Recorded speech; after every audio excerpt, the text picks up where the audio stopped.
I have people asking me how I healed my fibromyalgia. Do you think I should create a program around that? Potentially. Like with everything else, with all of it, the challenge then becomes getting it into the world, right? I'm not a big fan of creating content, paid content, like a course before doing coaching.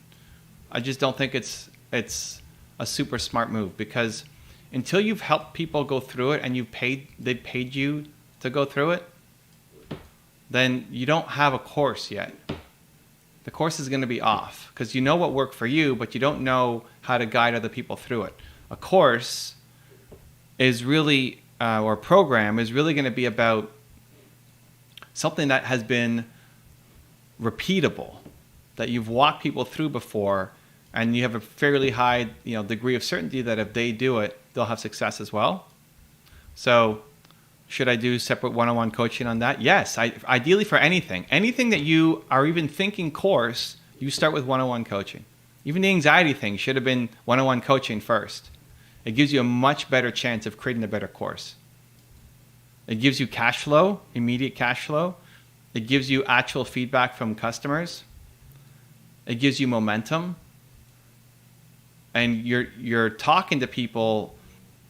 You'll tell them what worked for you, which is great, but it won't quite fit for everybody. And so the more that you actually coach people, the more you'll turn it into a better resource and a better product. So you don't have to, but it's just a usually much more effective way to do it. So anybody who asks you something, I would look at turning it into coaching. If you're looking at like what's something you can repeat, people ask you something, turn it into coaching. First, see if people are willing to pay you for it. And then, can you get them results? Yes, great. Turn that into a program.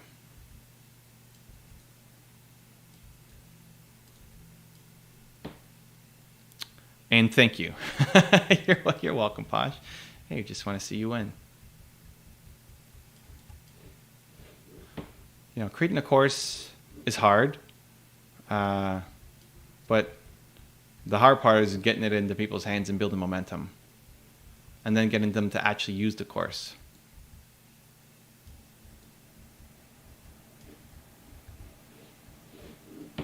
So when you launch your course, the next thing to pay attention to is, most people buy a course and don't do anything with it. So the personal attention, you need early feedback and you need early successes. Like you need feedback to know what's missing. You need feedback to know where the program sucks and how to improve it. And you need feedback as to, what needs to be put in so that people actually follow through. So the early buyers, you should be on top of multiple times per week, right? Like, thank you so much for buying. You do, honestly, it's like free coaching alongside of it. You don't promote that as part of it, but you do the free coaching alongside of it just to know how they're using it. Because some of the things are going to surprise you. Like, well, they didn't do activity number 4, even though it's easy, but they didn't do it because they feel X, right? Like, I thought my book was fantastic, and then I cut half of my book because some of it just wasn't being underlined and interacted with. So I'm planning to group coach 3 times a week. Okay, good. With my program. That way they're not going blindly through it and get fairly quick feedback. And there's 21 daily videos too. Well, daily videos are great, but daily videos are that's part of the program. You need the one-on-one, or group could work as long as people are willing to share. And I think you'll do a great job of creating the environment to allow people to feel safe and open to sharing what their problems are.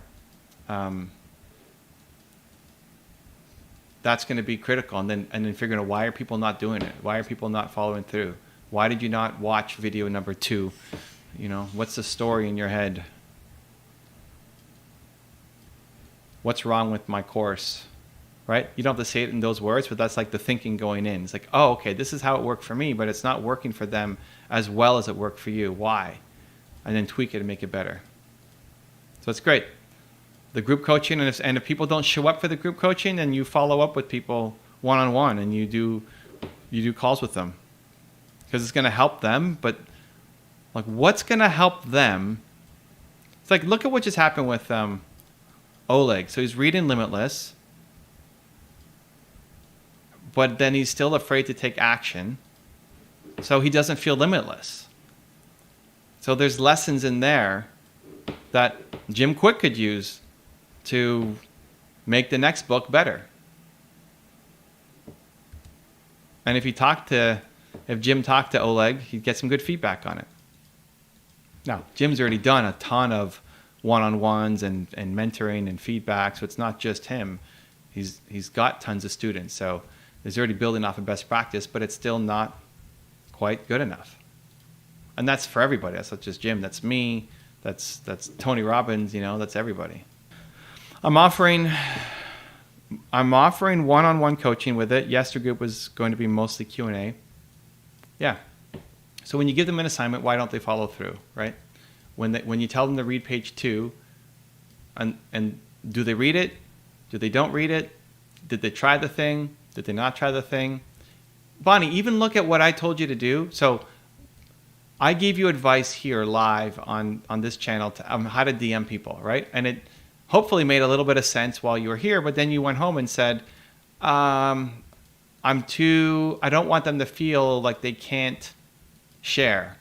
I don't want them to see that I messaged them and then they go into hiding and never post again on Instagram, right?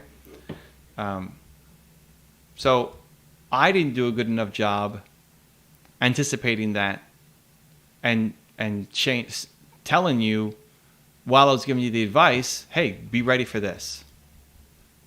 Because I wouldn't think like that. But I'm not you, right? And so this is where if I'm only sharing how I would do it, I'm going to be missing things. Because until I gave you that extra script, and kudos to you for showing up to the readers group and asking a follow-up question. Because if I didn't give you the extra script after the follow-up question, you wouldn't have done any of the tasks. You wouldn't have done the work. So it still happens to me.